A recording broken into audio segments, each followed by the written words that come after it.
अल्हम्दुलिल्लाहि हम्दन कसीरन कमा अमर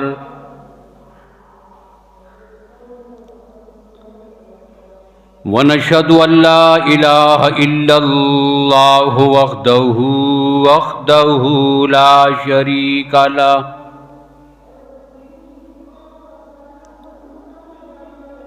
ला शरीका लहू फिल खल्क़ि वल अम्र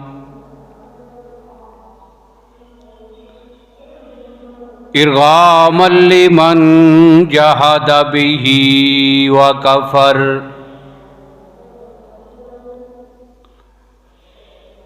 व नशहदु अन्ना सय्यिदना व सनदना व शफीअना वशफ़ीअना मुहम्मदन अब्दुहु व रसूलुहु अम्मा बादु फ़अऊज़ु बिल्लाहि मिनश शैतानिर रजीम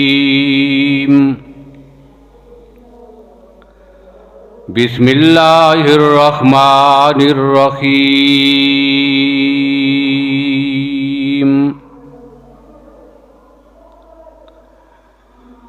या अय्युहल्लज़ीना आमनू कुतिबा अलैकुमुस्सियाम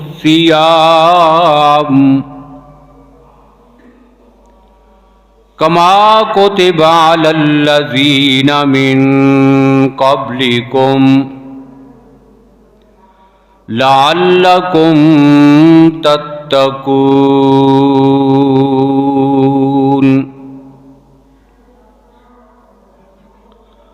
सदक़ल्लाहु मौलानल अज़ीम।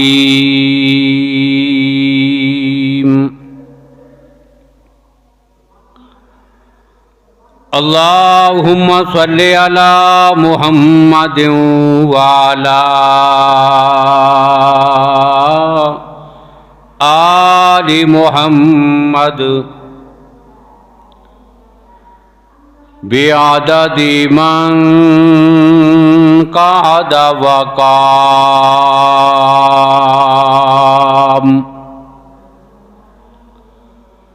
व सल्लि अला मुहम्मदिन व अला आलि मुहम्मद बिअददि मन सल्ला व स्वाम।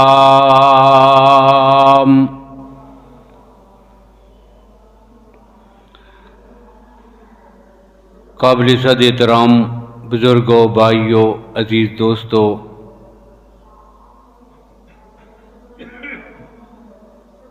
माह शाबान के आखिरी अय्याम में और अल्लाह के फजलो करम से चंद दिनों के बाद इंतहाई बाबरकत बासहादत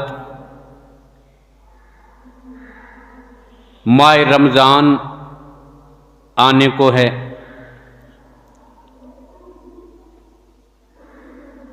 इसलिए आज की गुफ्तगू में नबी अकरम सल्लल्लाहु अलैहि वसल्लम की सुन्नत के मुताबिक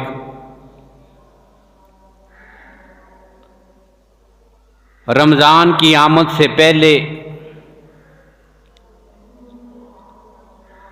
उसके मुताल्लिक़ कुछ बातें अर्ज़ करूँगा।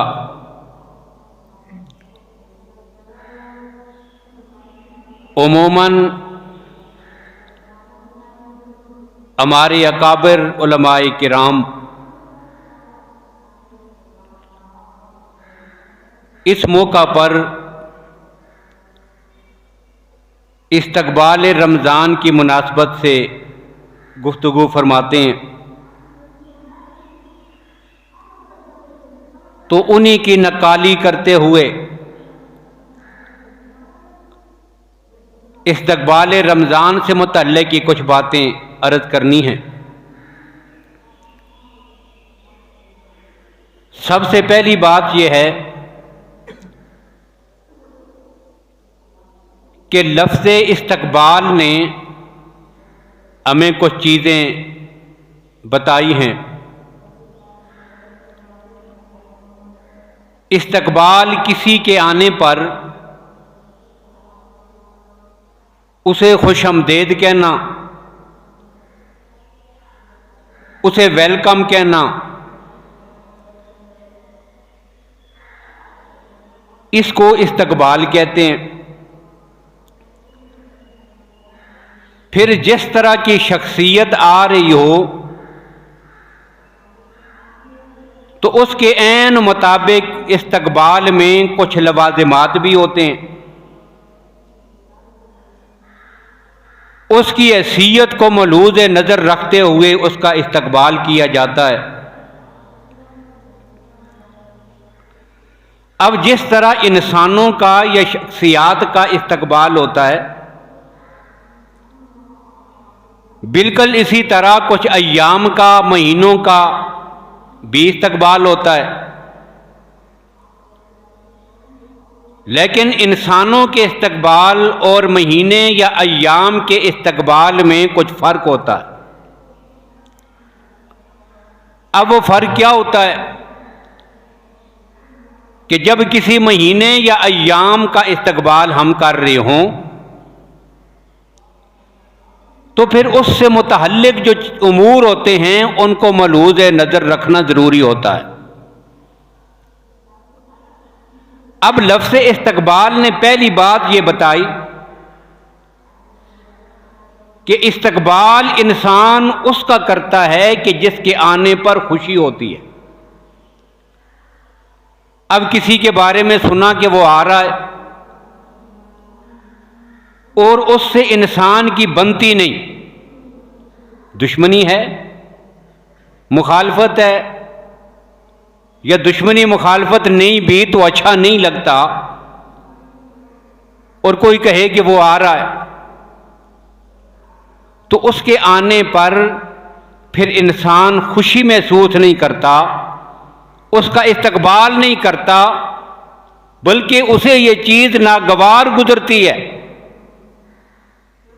तो लफ्ज़ इस्तकबाल ने बता दिया कि जो आने वाला होता है उसके आने पर इंसान को खुशी हो रही हो।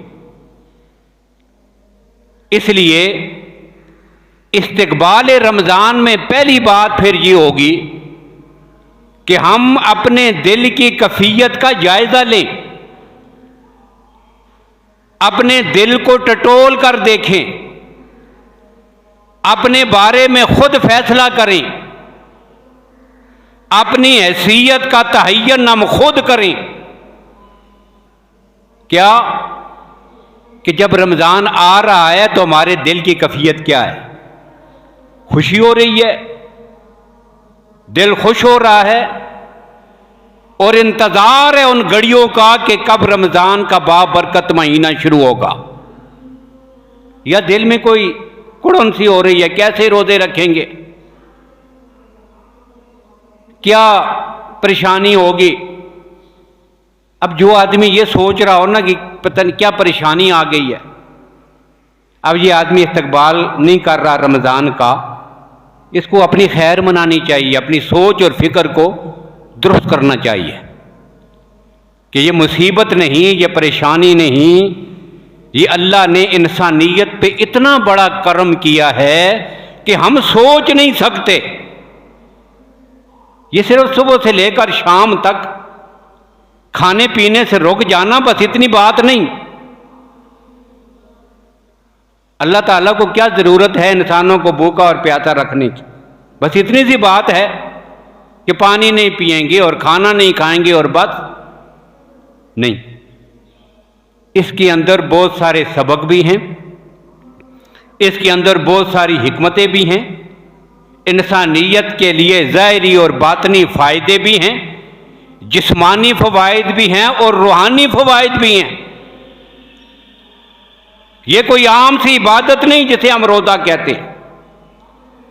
लिहाजा इतने बाबरकत अय्याम और महीना मिलने पर इस्तकबाल के लफ्ज़ ने यह बता दिया कि हमें खुशी है, और बंदा मोमिन का दिल खुश होता है।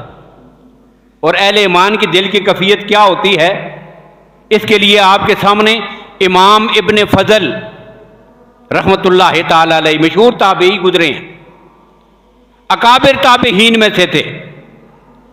उनका वो फरमान है, कहते थे कि हम रमज़ान के आने के लिए 6 महीने अपने रब से दुआएं करते रहते थे, या अल्लाह रमज़ान का महीना अता कर दे, या अल्लाह रमज़ान का महीना अता कर।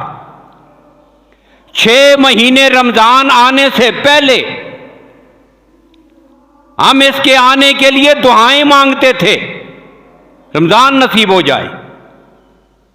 और जब रमज़ान मिल जाता, वो गुजर जाता, तो अगले 6 महीने फिर वो मिलने पर और उसने जो इबादत की है उसकी कबूलियत के लिए दुआओं में गुजर जाता था।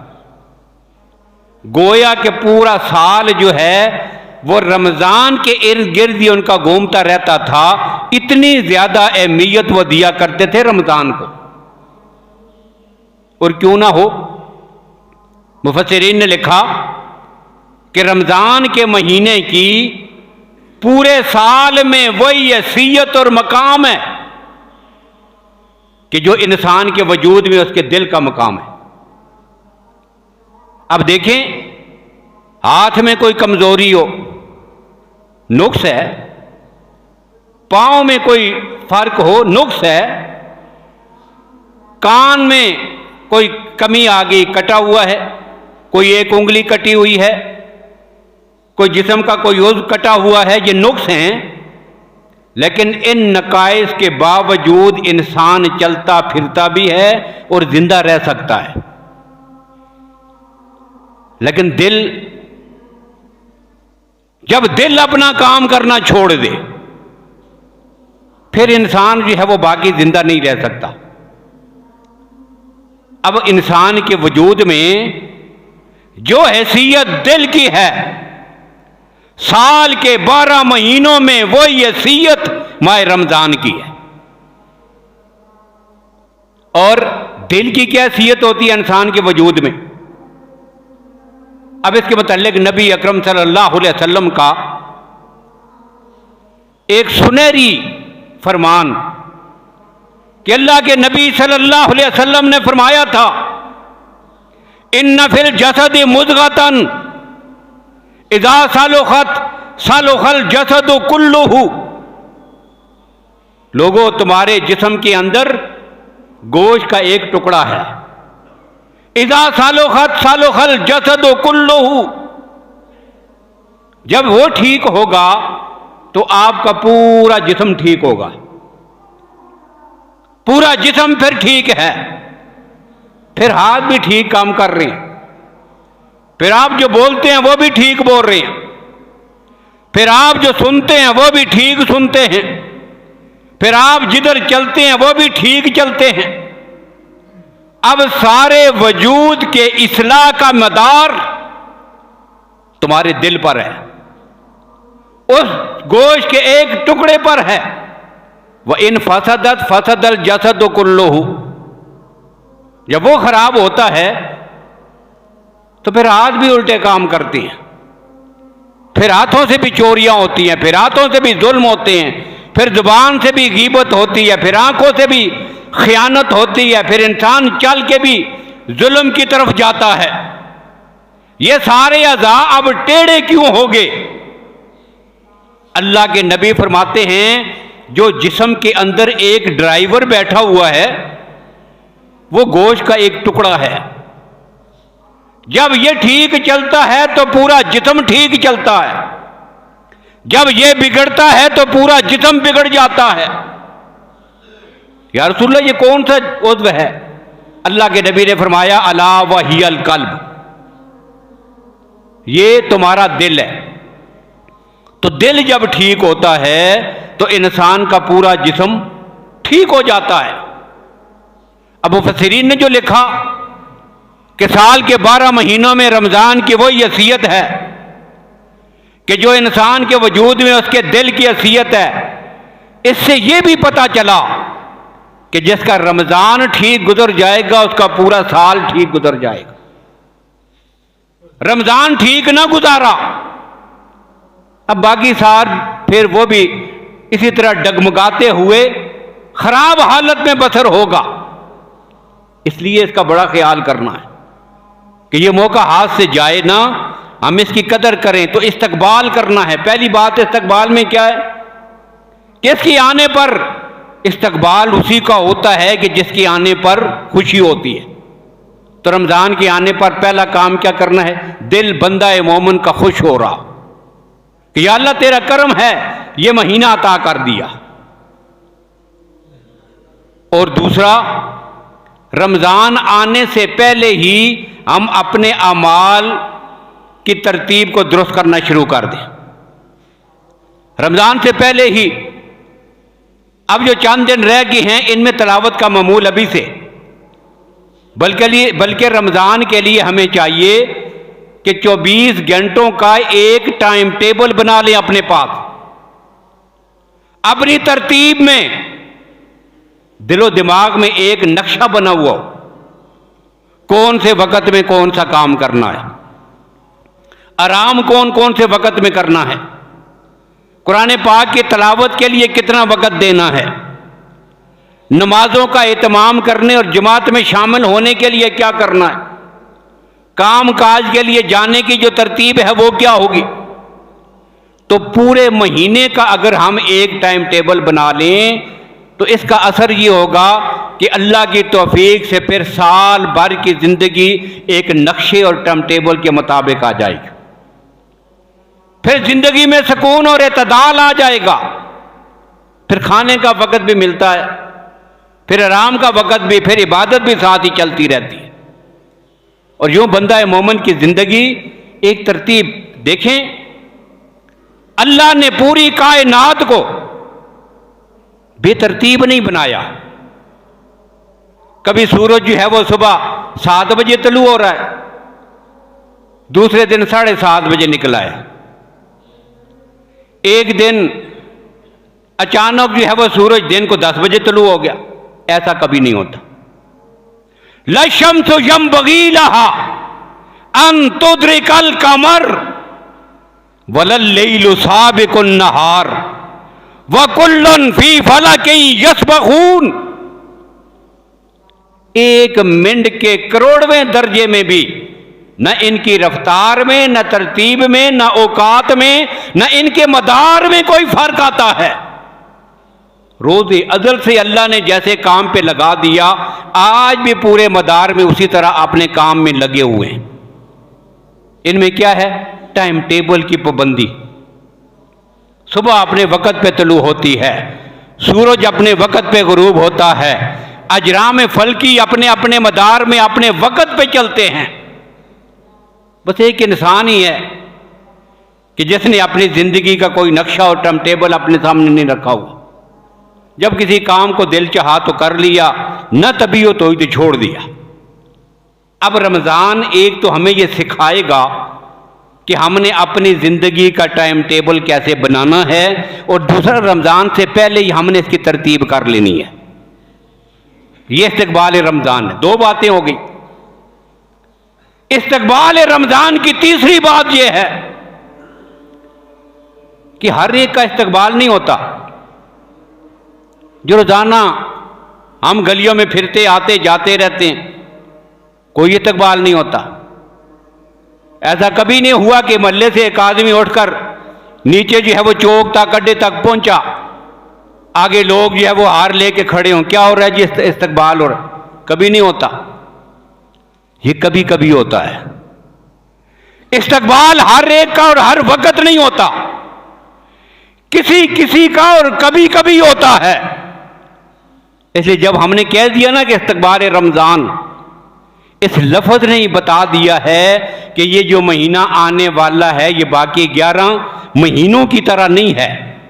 ये बड़ी कदर वाला महीना है, बड़ी अज़मत वाला है। जिस तरह तुम दुनिया के किसी बड़ी शख्सियत का इस्तकबाल करते हो, इसी तरह अय्याम और महीनों में सबसे ज्यादा बाबरकत और फजीलत वाला महीना आने वाला, इसका इस्तकबाल करना है। और फिर ये जो रोजा है सुबह से लेकर शाम तक, ये सिर्फ भूखा और प्यासा रहने का नाम नहीं है। एक तो लफ्ज़ रमज़ान की जो या सोम की, अब अरबी में रोजे को सोम कहते हैं, और जिस महीने में रोजे फर्ज किए गए उसको रमज़ान कहते हैं। अब सोम कहां से बना? तो मुफस्सिरीन ने यह बात लिखी है, अहले लुगत ने इसकी तशरीह की है। वो क्या कि अहले अरब के यहां, अरब जो लोग थे साबका, जंगों के लिए, लड़ाइयों के लिए, मुकाबलों के लिए अपने घोड़ों को तैयार किया करते थे। अब उनके घोड़े जिनको वो जंगों में लेकर जाते थे, अब उनको वो तैयार करते थे कैसे? उनको गर्मी में, उनको प्यास में खाना उनको नहीं देना, दौड़ाते रहते थे सहराओं में, रेगिस्तानों में उनको दौड़ाते रहते थे कई कई दिन भूखा और प्यासा रख कर। क्यों? उनकी तरबियत होती थी, कल अगर मुश्किल वक्त पड़ जाए तो घर में नाज और नखरे के साथ पले हुए वो घोड़े वो कब दौड़ सकेंगे? उनके अंदर जफाकशी कब होगी? उनकी हिम्मत और जुर्रत जवाब देगी। लिहाजा पहले से उनको मुस्तहिद और तैयार रखने के लिए वो क्या करते थे? अपने घोड़ों को भूखा भी रखते थे, प्यासा भी रखते थे, और इसी हालत में सहरा में दौड़ाते रहते थे। अब ये जो घोड़े थे ना, इनको कहते हैं साइम, अरबी में इसको कहते थे साइम, और अरबी में साइम का माना रोजेदार है। साइम का माना ये अरबी में क्या है? रोजेदार। अब रोजे से क्या पता चला कि इंसान अपने आप को एक महीना जफाकशी, अपने नफ्स के खिलाफ जंग में, जिहाद में अपनी रूहानी ताकत को मजबूत और कवी करने के लिए जो जदोजहद और मुशक्कत करता है उसी को रोजा कहते हैं। और ये रोजे की ये सबसे एक बुनियादी हिकमत भी यही है। अल्लाह ने जो रमजान के रोजे फर्ज किए वहां पर भी ये जुमला कहा, क्या ईमान वालो तुम पे रोजे फर्ज किए गए हैं, लअल्लकुम तत्तकून, तुम परहेजगार बन जाओ। अब ये तकवा क्या है? अब तकवा कहते हैं ये रोजे का जो असर है, इसका जो नतीजा है, रोजा रखोगे क्या होगा? लअल्लकुम तत्तकून, मुत्तकी बन जाओगे। अब मैंने पहले भी कई बार कहा था कि कोई इबादत ऐसी और नहीं जिसके बारे में कुरान ने कहा हो कि ये काम करो तो मुत्तकी बनोगे। रोजे के मुतल्लिक़ कहा। ये क्यों कहा? ये इसकी खुसूसियत क्या है? तकवा और रोजे का आपस में तहल्लुक और जोड़ क्या है?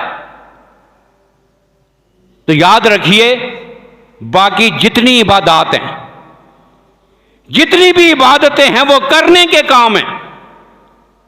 तिलावत क्या है?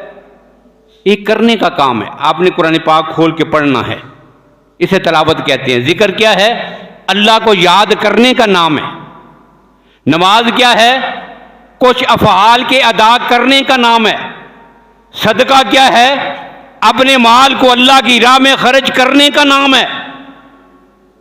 लेकिन तकवा क्या है? तकवा किसी कोई काम करने को नहीं कहते, बल्कि अल्लाह की नाफरमानियों से रुकने को कहते हैं। बाकी सारी इबादत करने के काम है, और तकवा ये रुकने का नाम है। अब रोजे को देखें, रोजा भी कुछ चीजों से रुकने का नाम है। रोजा को करने का अमल नहीं है, रुकने का अमल है। खाना नहीं है, पीना नहीं है, झूठ नहीं बोलना, रूहानी बीमारियों और बुराइयों से भी अपने आप को दूर रखना है, और अपने आप को खाने पीने और नफसानी ख्वाहिशात से भी अपने आप को बचा के और दूर रखना है। तो ये दोनों चीजें क्या है? तकवा भी अल्लाह की नफरमानी से रुकने का नाम है, और रोजा भी अपनी ख्वाहिशात नफसानी को पांव के नीचे रोंद कर उनसे दूर रहने का नाम। ये तो जोड़ हुआ इनका आपस में। अब एक तो हो गया सोम, और दूसरा जो रोज़ा है रमज़ान, जैसे रोज़े जो हैं रमज़ान जिस महीने में रोज़े फ़र्ज हुए। अब रमज़ान को रमज़ान कहने की दो वजूहात लिखी है मुफस्सिरीन ने। अब एक बात ये लिखी कि रमज़ान जो है ये रमज़ा से मुश्ताक है, इसका जो असल मादा था वो क्या था, रमज़ा।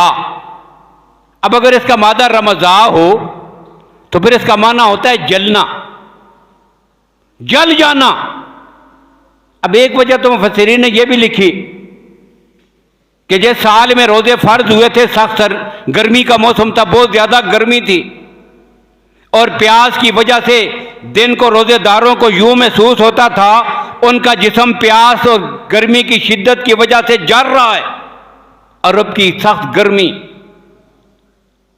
अब ये तो एक ज़ाहिरी कैफियत थी, लेकिन अब क़यामत तक के लिए इस महीने को जो रमज़ान करार दिया गया, तो मुफस्सिरीन ने लिखा इसकी वजह यह है कि रोज़ा एक इंसान के गुनाहों को ऐसे ख़त्म कर देता है जिस तरह आग जो है वो लकड़ियों को जला के राख कर देती है। ये वो महीना है कि जो इंसान के गुनाहों को मिटाने के लिए अल्लाह ने रखा है, इसी वजह से इसको रमज़ान कहते हैं। और दूसरा इसका माना यह किया गया है कि अगर ये रमज़ुन से मुश्ताक हो, यानी इसका मादा अगर रा मीम और ज़्वाद हो रमज़ुन, फिर इसका माना होगा मूसलाधार बारिश। अब जोर की जब बारिश हो, तेज बारिश। अब एक तो इसको रमज़ान फिर इस वजह से कहते हैं कि इस महीने में अल्लाह की रहमत मूसलाधार बारिश की तरह उसके बंदों पर बरसती है, एक माना ये होगा। और दूसरा रमज़ान का माना ये होगा कि जिस तरह तेज आंधी और बारिश के बाद खूब बारिश बरसती है तो गली मोहल्लों से, नदी नालों से सारा गंद जो है वो साफ होके बह के चला जाता है। जब रमज़ान का महीना गुजरता है, बंदा मोमिन अल्लाह की रहमत को अपनी तरफ मुतवज्जे कर लेता है, फिर उसकी कैफियत ये होती है कि उसके गुनाह भी उसी तरह मिट जाते हैं और वो इंसान पाक और साफ हो जाता है जिस तरह गंदगी से ये नाले और नदियां भरी हुई सारी गंदगी बह के चली जाती है, पाक और साफ हो जाता है बंदा मोमिन। तो ये वो महीना है। अब अल्लाह ने रोजे क्यों रखे हैं? अब आखिरी बात कह रहा हूं, रोजे क्यों हैं? रोजे इस वजह से हैं कि अल्लाह ने जो इंसान को वजूद दिया है, ये जो हमारा जो जिस्म है, ये हमारा जो वजूद है, ये दो चीज़ों से मुरक्कब है। एक इंसान का जिस्म है, एक इंसान की रूह है। और रूह जो है ये असल है, ज़ाहिरी जो ढांचा है इसको हम जिस्म कहते हैं। अब इसके अंदर इसको चलाने वाली जो असल चीज़ है वो क्या है? उसकी रूह। अब इन दो चीज़ों से मुरक्कब है। अब जिस्म जो है वो अल्लाह ने मट्टी से पैदा किया, और रूह क्या है? ये अम्र रब्बी है। कुलिर रूह मिन अम्र रब्बी, ये रब्बुल आलमीन का अमर और उसका हुक्म है। व नफ़ख्तु फ़ीहि मिन रूही, अल्लाह ने हज़रत आदम अलैहिस्सलातु वस्सलाम की तख्लीक का जब जिक्र किया तो अल्लाह फरमाते हैं मैंने अपनी रूह हज़रत आदम में डाली है। अब अपनी तरफ जो निस्बत की ये शराफत और अज़मत की वजह से है, तो ये अम्र रब्बी है। अब जिस्म की खुराक ज़मीन से आती है, रूह की खुराक आसमान, जब अल्लाह की तरफ से आई है तो खुराक भी वहीं से आती है। अल्लाह का कुरान है, वही है। अब कुरान पाक ने इसको भी रूह कहा, वही के लिए भी कुरान पाक में लफ्ज़ रूह इस्तेमाल हुआ है। और जो फरिश्ता वही लेके आता है उसका नाम भी कुरान में रूह इस्तेमाल हुआ। अब ये दो चीज़ें हैं इंसान के वजूद। अब होता ये क्या है कि इंसान इनमें से जिसको चाहे कमज़ोर करे, जिसको चाहे ताकतवर बना दे। अब इंसान, हम क्या करते हैं? अपनी ख्वाहिशात नफसानी को पूरा करने के लिए उनमें इतना उसके पीछे लग जाते हैं, पूरा करते हैं हर बात को, जो दिल चाहता है, जिस्मानी ख्वाहिशात जितनी हैं सब पूरी करते रहते हैं। अब उससे क्या होता है? उससे इंसान का वजूद ताकतवर हो जाता है और साथ रूह क्या होती है? कमज़ोर। ये दोनों चीज़ें आपस में मुतसादम रहती हैं, झगड़ती हैं, मुकाबले में हैं। रूह और जिस्म ये दोनों आपस में मुतसादम रहती हैं। एक को ताकतवर करोगे दूसरी कमजोर होगी, उसको ताकतवर करोगे दूसरी कमजोर पड़ जाएगी। अब हम क्या करते हैं, साल के 12 महीने हम अपने जिस्म को ताकत देते रहते। जिंदगी का मकसद ही ये है, खाना पीना और आराम, ऐशो अशरत, रात, ये सब कुछ है। अब जिंदगी गुजारने का मकसद ही ये बना लिया। अब जिस्म ताकतवर होते होते खूब ताकतवर हो गया और इंसान की रूह की कैफियत क्या होती है, बिल्कुल जो है वो कमजोर पड़ जाता है। और कमजोर पड़ते पड़ते फिर इतना कमजोर पड़ता है कि देखने में हम कहते हैं बड़ा खूबसूरत, बड़ा ताकतवर आदमी है, बजाय देखने में कितना अच्छा, ताकतवर, सेहतमंद, लेकिन ये जिस्मानी लिहाज से सेहतमंद होता है। रूहानी ताकत बिल्कुल खत्म। अब कुरान ऐसे चलते फिरते लोगों के लिए एक जुमला कहता है। अल्लाह फरमाते हैं, मेरे पैगंबर, इन्नका ला तुस्मिहुल मौता, आप इन मुर्दों को कुरान नहीं सुना सकते। अबू जाल, अबू लाब, उतबा, शैबा, उनकी तरफ इशारा किया, मुशरिकीन मक्का की तरफ। ला तुस्मिहुल मौता, आप इनको नहीं सुना सकते कुरान, ये मुर्दा हैं। या अल्लाह, ये कैसे मुर्दा हैं? अबू लाब, खूबसूरत कदो कामत, सुर्ख व सफेद रंग, और लाभ कहते ही शोले को हैं, शोले को कहते हैं लाभ। अबू लाभ बड़ा खूबसूरत आदमी था, इसी वजह से ही उसका नाम पड़ा है। लेकिन अल्लाह कहते हैं क्या है? मुर्दा। अब मुर्दा क्यों है? रूह मुर्दा है, जिस्म बड़ा ताकतवर है और उसकी रूह मुर्दा है। तो पता क्या चला कि हम अपने नफ्स की ख्वाहिशात को पूरा करने के लिए रूह को क्या करते हैं?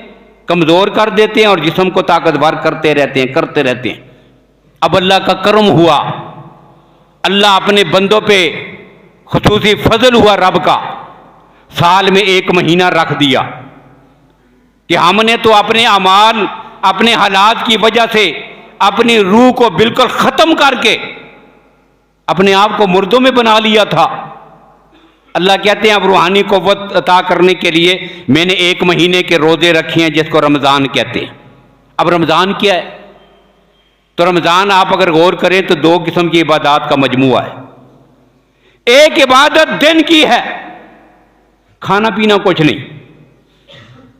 देखिए, आप किसी को मुकाबले में जिताना या हराना चाहें, उसके हमारे पास कोई तरीके होते हैं।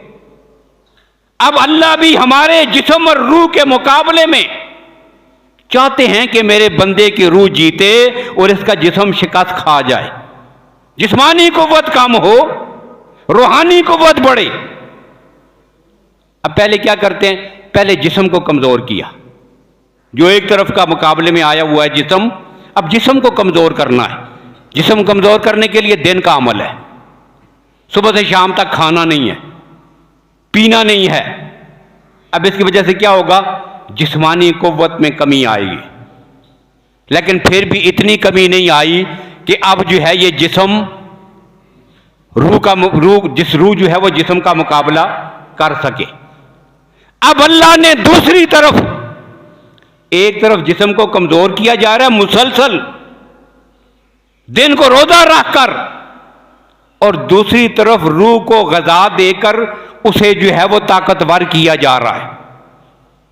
अब इसका फायदा क्या होता है? जब 1 महीने तक मुसलसल ये तरबियत हो जाती है, फिर रूह ताकतवर हो जाती है और जिस्म कमजोर पड़ जाता है उसके मुकाबले में। अब रूह की ग़िज़ा क्या है? रात को जब हम नमाज में खड़े होते हैं, कुरान पाक रूह की ग़िज़ा है। तरावीह में कुरान पाक सुनते हैं, खुद कुरान पाक की तिलावत करते हैं, नमाज पढ़ते हैं, तहज्जुद पढ़ते हैं, इबादत करते हैं। इससे इंसान को रूहानी ताकत मिलती है। तो ये इन अल्लाह ने बड़ा करम किया है कि ये महीना बंदों को अता किया है। अब इस महीने में इंशाअल्लाह इसके फ़ज़ाइल भी, मसाइल भी, वो सारी चीज़ें आपके सामने जिक्र होंगी। अब इस्तक़बाल रमज़ान में हमने इन चीज़ों का ख्याल रखना है। इसकी आने पर खुशी है, इसकी अजमत अपने दिल में बिठाएं। पहले से इस महीने को कैसे गुजारना है एक टाइम टेबल का तहय्यन कर लें। अभी से तहज्जुद में जागने की आदत बना लें।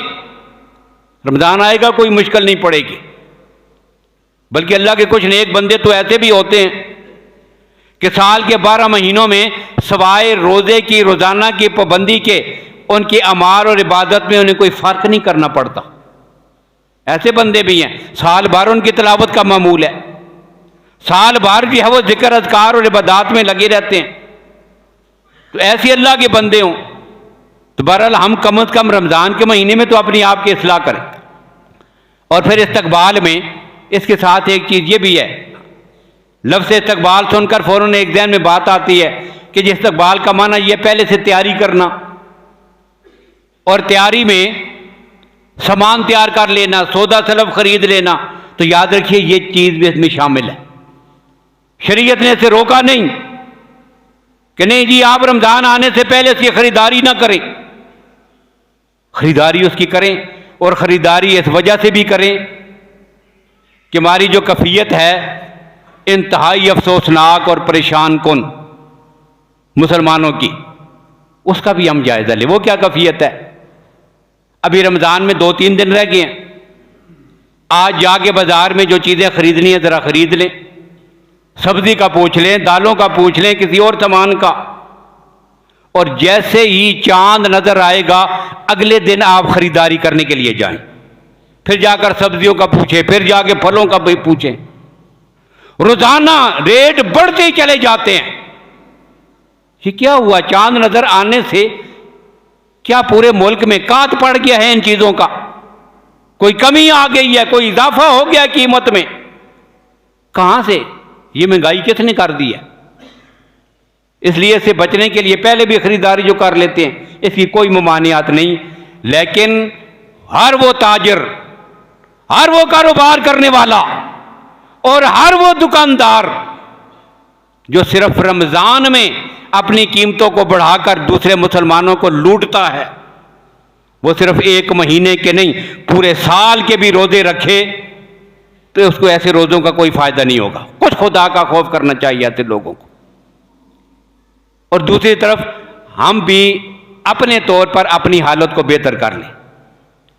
हम ये समझते हैं कि रमज़ान का महीना क्या है? खाने का महीना। दो सोचें हैं बस हमारी। पहली सोच क्या है? खूब खाने पीने का महीना है रमज़ान का महीना, खाएंगे पिएंगे, खाने का महीना। और दूसरा जो है, दूसरी सोच होती है ये कमाने का महीना है। पूरे साल में वो सारा गन गोदामों में रखा हुआ कि जो पूरा साल नहीं निकलता वो हम रमज़ान में महंगे दामों पे बेच डालते हैं। ये कमाने का महीना, खाने का और कमाने का महीना। तो हम अपनी हालत भी खुद बदलें। खाने और कमाने का महीना इसको न समझें। हमारी सबकी हालत बदल जाती है, हर घर की, मेरी आपकी, सबकी घर की रूटीन ही बदल जाती है। कोई रूटीन तब्दील करने की ज़रूरत नहीं है, पर थोड़ा सा खाने के औकात में थोड़ी सी तब्दीली की है बस। सुबह भी खा लिया, शाम को भी खा लिया, जैसे पहले खाते थे वैसे ही खा लें। और अगर हम अपनी ये वाली रूटीन ठीक कर लें तो जो छुरियां तेज करके बैठे हुए हैं वो अपनी जगह पर बैठे रहेंगे, इंशाअल्लाह उनके हाथ भी फिर कुछ नहीं आएगा। इसलिए हमें भी खाने पीने की तरफ ज़्यादा तवज्जो देने की बजाय जो रमज़ान का असल मकसद है, अल्लाह की इबादत, अपनी रूहानी क़ुव्वत को बढ़ाना, अल्लाह का जिक्र करना, इस महीने की कदर व कीमत पहचान कर उसको गुजारना, इसकी तरफ हम तवज्जो दें। अल्लाह ताला इन चीज़ों को मलूज़ नज़र रख कर जो रमज़ान का महीना आने वाला है इसकी इबादत करने की और इसकी फजीलत को समझने की तौफीक नसीब फरमाएँ। व आखिर दावाना अनिल हम्दुलिल्लाहि रब्बिल आलमीन।